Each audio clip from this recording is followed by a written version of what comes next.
Komnas HAM mengumumkan sejumlah fakta temuan selama pemilu 2024. Salah satu temuannya adalah fakta ketidaknetralan aparatur negara selama pemilu 2024 yang mengarah pada memenangkan peserta pemilu tertentu.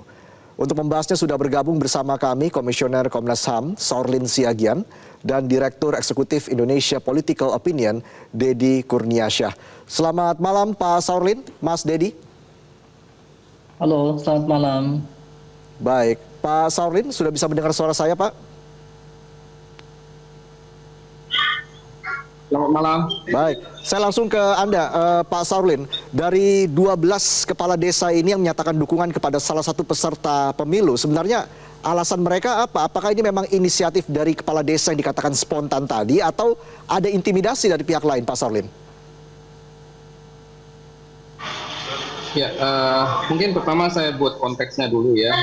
Komnas HAM melakukan pemantauan terkait hak sipil dan politik, tetapi juga berbicara terkait hak-hak yang terkait dengan hak-hak kesehatan. Ya. Jadi dua hal ini kita sengaja amati di pemilu kali ini. Dan dalam konteks hak sipil dan politik kita menemukan memang ada beberapa temuan di mana aparat pemerintah terduga tidak netral. Ya. Antara lain temuan kami di beberapa desa dan juga ada satu orang kepala daerah dan juga gubernur ya yang menyampaikan dukungan secara terbuka di ruang publik terhadap salah satu pasangan calon. Nah ini kita anggap sebagai pelanggaran terkait hak politik ya.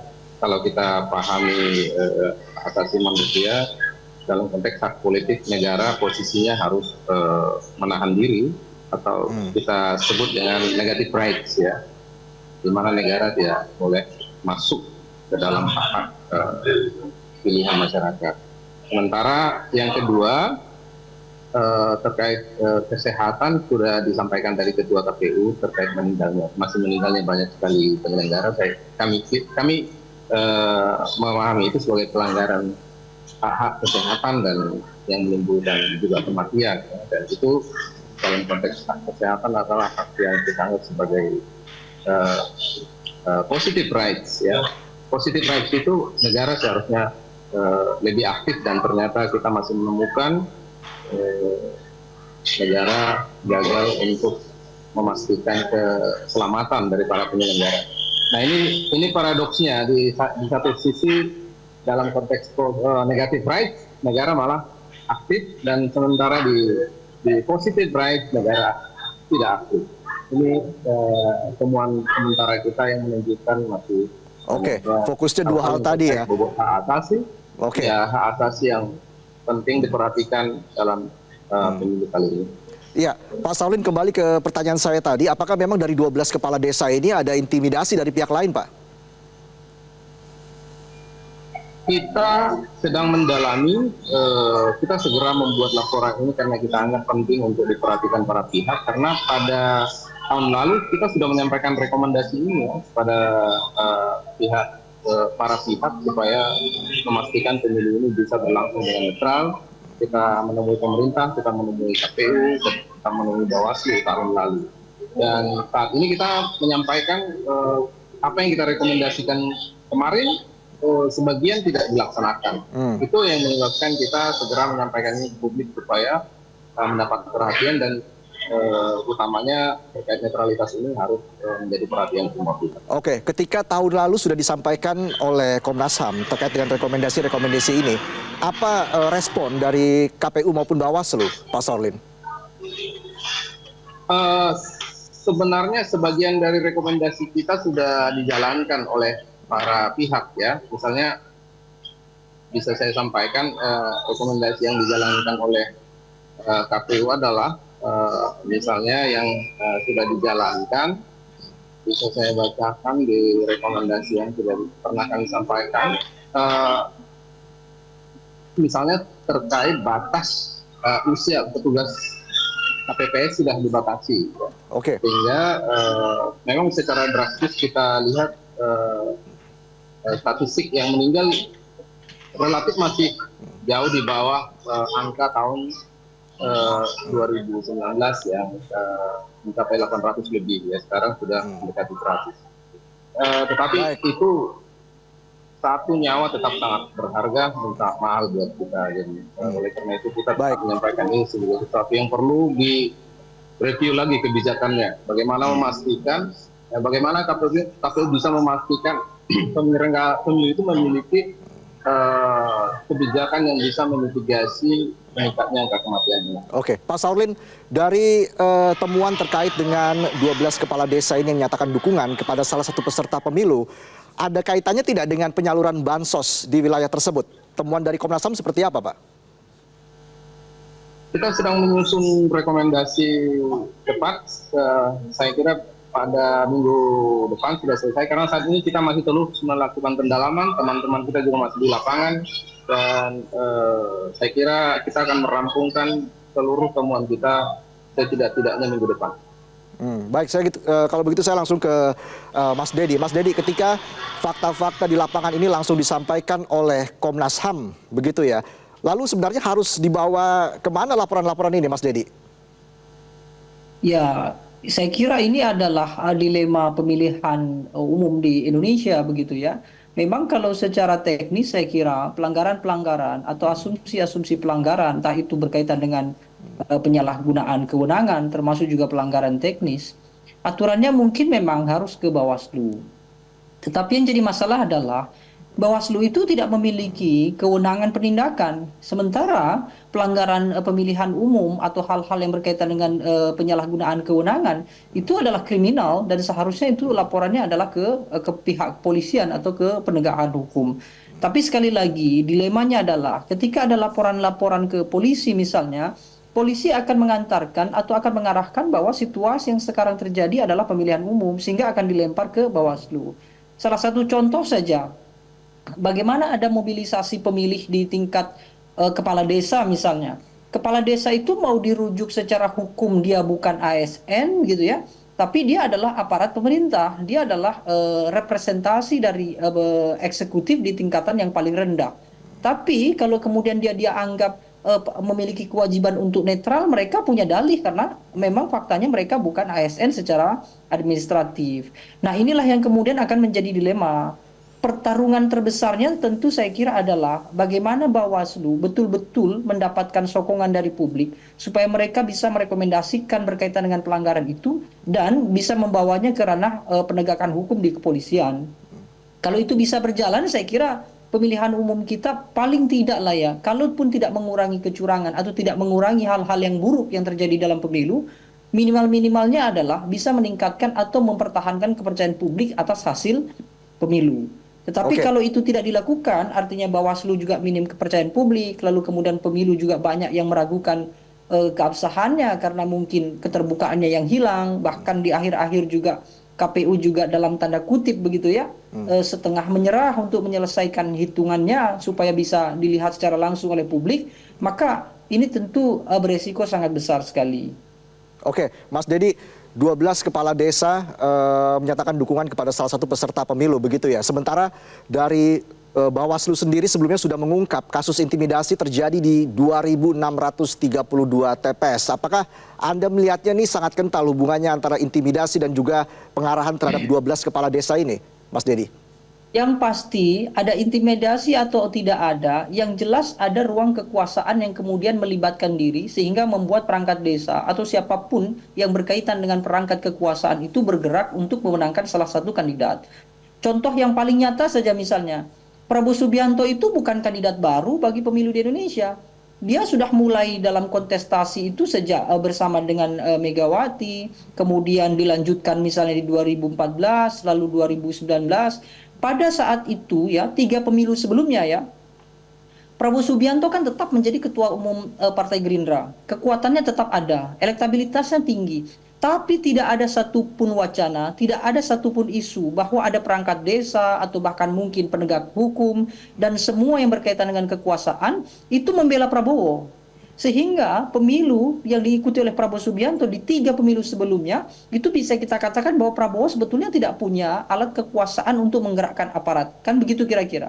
Tetapi secara mengejutkan, 2024 di mana 3 pemilu sebelumnya dia tidak memiliki korelasi sama sekali dengan kekuasaan di tingkat desa, tiba-tiba punya, bahkan tidak hanya di perangkat desa tadi kan, sampai Iya. hingga ke penjabat gubernur dan segala Anda melihat macam. sumbernya dari Nah, mana? sesuatu yang tiba-tiba inilah yang kemudian bisa menjadi tuduhan bahwa besar kemungkinan intimidasi itu rasional. Kenapa? Yang mengintimidasi bukan Prabowo Subianto, tetapi kelompok yang menginginkan Prabowo Subianto untuk menjadi presiden, atau paling tidak mereka yang punya kekuasaan di balik pemasangan Prabowo Subianto dengan Gibran Rakabuming Raka. Jadi hemat saya cukup punya hubungan yang kental. Intimidasi itu lalu kemudian perangkat desa termasuk juga aparat-aparat pemerintah mendukung secara serentak dan tiba-tiba. Saya katakan tiba-tiba ya karena itu tadi 3 pemilu sebelumnya Prabowo tidak memiliki potensi untuk didukung oleh kelompok-kelompok mereka, kan kira-kira begitu. Dan intimidasi itu, Bung, saya kira bukan hanya persoalan ancam-mengancam, tetapi intimidasi itu bisa saja berkaitan dengan sokongan pemerintah atau mungkin janji-janji pemerintah yang itu bisa saja berkaitan dengan kepentingan aparat-aparat di tingkat desa itu. Oke, baik. Apakah juga dari Komnas HAM melihat hal itu, nanti kita bahas lebih lanjut lagi terkait dengan sebenarnya siapa aktor utama ini yang memberikan pengarahan 12 kepala desa menyatakan dukungan kepada salah satu peserta pemilu. Nanti kita bahas usai jeda, tetaplah di Prime Time News. Baik, kita masih berbincang dengan Mas Dedi dan juga Pak Saurlin. Saya langsung ke Pak Saurlin. Pak Saurlin, tadi Mas Dedi mengatakan sebenarnya ini sangat kental dengan intimidasi begitu. Ada 12 kepala desa menyatakan dukungan kepada salah satu peserta pemilu. Kasus-kasus intimidasi seperti ini kan sebenarnya sebelumnya sudah terpantau begitu oleh Bawaslu ya, Pak Saurlin. Bagaimana sebenarnya Anda melihat kinerja Bawaslu sejauh ini dalam mengusut pelanggaran-pelanggaran seperti tadi, khususnya soal intimidasi terhadap kepala desa ini? Ya, ada dua hal yang saya sampaikan terkait fakta peristiwanya. Tentu kita akan dalami ya, karena menyangkut fakta-fakta hukum. Tentu kita akan dalami seperti apa kaitan antara pernyataan-pernyataan kepala desa itu dengan pihak-pihak lain. Perlu kita lihat kausalitasnya. Komnas HAM sedang melakukan penelusuran ya. Dan yang kedua,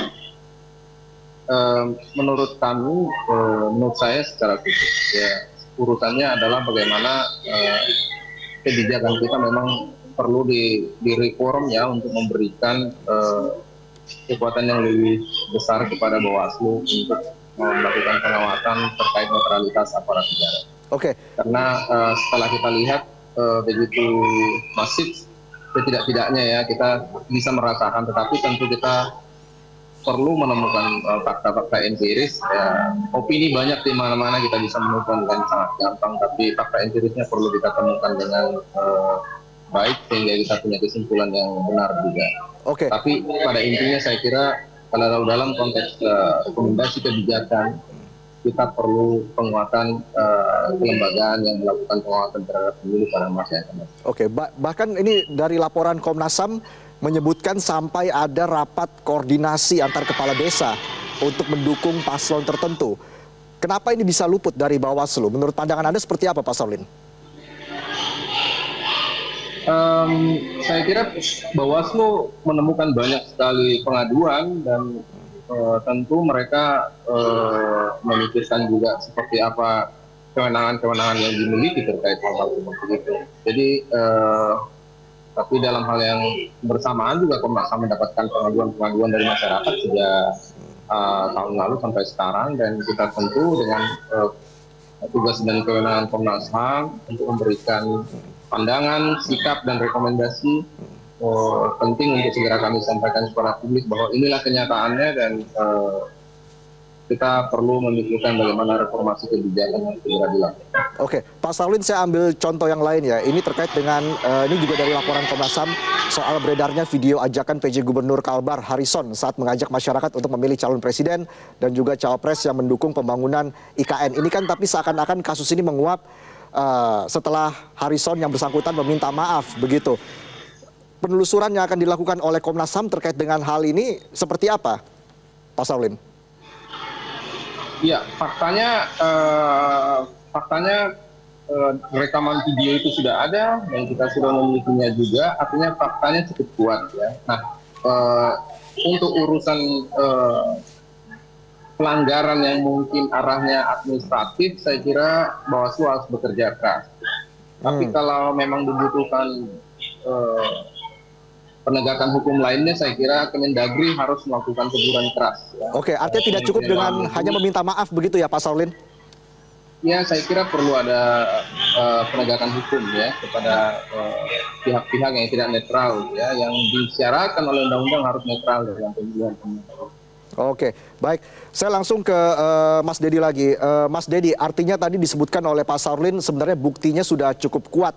Anda melihat bagaimana menelusuri ini sehingga kita bisa menemukan siapa dalang ataupun aktor utama terkait dengan temuan 12 kepala desa yang menyatakan dukungan kepada salah satu peserta pemilu, Mas Dedi? Yang pertama kan tentu tidak mungkin kepala desa itu diinstruksikan atau dimobilisasi oleh warga negara biasa. Yang bisa menginstruksikan mereka tentu adalah kelompok mereka sendiri, ya, tentu adalah wilayah kekuasaan, dan di atasnya itu sudah dipastikan. Jadi kalau sampai ada kepala desa, bahkan mungkin tadi misalnya penjabat gubernur melakukan kampanye begitu ya secara terbuka, bukan lagi terselubung, tetapi secara terbuka karena sampai ada ajakan untuk memenangkan salah satu kandidat, maka itu sudah dianggap sebagai mobilisasi. Dan pelanggarannya tentu itu bukan pelanggaran kampanye, bukan pelanggaran pemilu semata, tapi itu sudah melanggar undang-undang. Karena netralitas penjabat itu bukan hanya sekedar arahan atau ide dari pimpinan, tapi itu adalah amanat undang-undang. Makanya penanganannya tidak bisa hanya dilimpahkan kepada Bawaslu. Bawaslu itu hanya merekomendasikan saja, memberikan data-data terkait aktivitas yang dianggap melanggar, tetapi penegakan pelanggarannya itu harus berkaitan dengan penegakan hukum. Dan itu sudah pasti adalah pihak kepolisian. Nah, sekarang adalah wilayah pembuktian. Kan banyak tentang kepolisian yang menyatakan bahwa mereka netral gitu ya, menegakkan hukum terkait dengan pemilu yang damai, pemilu yang terbuka, adil untuk semuanya. Nah, inilah kemudian wilayah-wilayah itu. Kalau kepolisian berani melakukan penelusuran sampai selesai, sampai ada sanksi terhadap pihak-pihak yang melakukan pelanggaran undang-undang tadi, maka kita wajib dan mengapresiasi dan sekaligus percaya terhadap kepolisian. Tapi kalau kemudian itu tidak dilakukan, saya kira nonsens. Mereka bahkan bisa dituduh ikut terlibat dalam upaya-upaya mobilisasi itu, saya rasa itu. Jadi kalau ditanya misalnya siapa yang kira-kira menjadi dalang, besar kemungkinan adalah pemerintah. Kenapa? Karena itu tadi, tidak mungkin penjabat gubernur itu melakukan sesuatu diinstruksikan oleh warga biasa, tidak mungkin. Apalagi oleh paslon. Mereka bertanggung jawab atas jabatan yang mereka emban itu karena amanah yang secara teknis ya, yang secara teknis diberikan oleh pejabat di atasnya. Dalam hal ini kalau PJ adalah Kementerian Dalam Negeri. Tapi kan Kementerian Dalam Negeri juga sudah tegas. Tito Karnavian dalam beberapa pidatonya sudah bahkan memberikan ancaman. Kalau ada penjabat kepala daerah yang melakukan mobilisasi, kampanye, bahkan menunjukkan sikap-sikap yang tidak netral terhadap pemilu, maka akan dievaluasi posisinya dia sebagai penjabat. Berarti kalau sampai PJ Gubernur masih tetap melakukan itu, artinya dia satu sisi dia melanggar arahan Menteri Dalam Negeri, sisi lain besar kemungkinan ada instruksi yang lebih tinggi daripada Kementerian Dalam Negeri. Begitu kira-kira. Komnas HAM melihatnya seperti apa, Pak Saulin? Apakah ada potensi pelanggaran HAM berat di sini? Sejauh ini kita belum sampai ke sana, tapi yang pasti kita menghimbau kepada pemerintah dalam konteks hak politik itu, hak politik pemerintah harus mengambil posisi tidak mencampuri atau posisinya negatif ya. Tetapi dalam konteks misalnya kesehatan, hak kelompok rentan, seharusnya pemerintah harus lebih aktif ya untuk mendorong supaya mereka mendapatkan haknya dan kesehatan penyelenggara pemilu bisa kita pastikan. Jangan sebaliknya. Sebaliknya justru tantangannya di mana, Pak? Dalam konteks hak politik, ketika memberikan analisa pelanggaran HAM berat ini, tantangannya ada di mana, Pak Saulin? Penggunaan Undang-Undang 26 saya kira masih jauh, tetapi tentu semua punya kemungkinan, karena apakah dia memiliki unsur-unsur yang terkait dengan Undang-Undang 26, tentu kita butuh analisis lebih lanjut, Bapak. Oke, baik. Terakhir singkat saja, Pak Saulin, Koalisi Masyarakat Sipil bahkan menyampaikan ada potensi 140 juta suara pemilih yang bisa dimanipulasi. Komnas HAM menyoroti hal ini seperti apa, Pak? Dan langkah hukumnya ke depan akan seperti apa? Ya, tentu kita mengharapkan supaya pemerintah tetap memastikan tidak mencampuri hak-hak politik warga, karena itu bisa bertentangan dengan Undang-Undang Hak Asasi Manusia, bertentangan juga dengan Undang-Undang Nomor 12 Tahun 2005 terkait hak sipil dan politik, ratifikasi kepentingan hak sipil dan politik, sehingga kita memiliki banyak sekali problem baik di secara nasional terkait membangun demokrasi yang lebih baik, tetapi juga komitmen kita sebagai negara yang harus menunjukkan progres pembangunan hak sipil dan politik dan hak ekonomi sosial budaya kepada para mitra kita yang lain. Oke, terkait dengan rekomendasi dari Komnas HAM, ini kapan akan dikeluarkan oleh Komnas HAM terkait dengan pelanggaran-pelanggaran pemilu yang terjadi selama pemilu 2024 ini? Kami kalau rekomendasi yang sifatnya emergensi menurut kami sekarang adalah karena saat ini penghitungan masih berlangsung, pleno masih berlangsung di berbagai kecamatan di Indonesia. KPU harus segera mengambil tindakan mitigasi untuk memastikan tidak ada lagi korban. Ya. Jadi jam kerja para penyelenggara mesti diperhatikan dan termasuk kesehatannya. Itu saya kira rekomendasi yang sifatnya darurat yang sekarang di mana KPU harus segera ambil.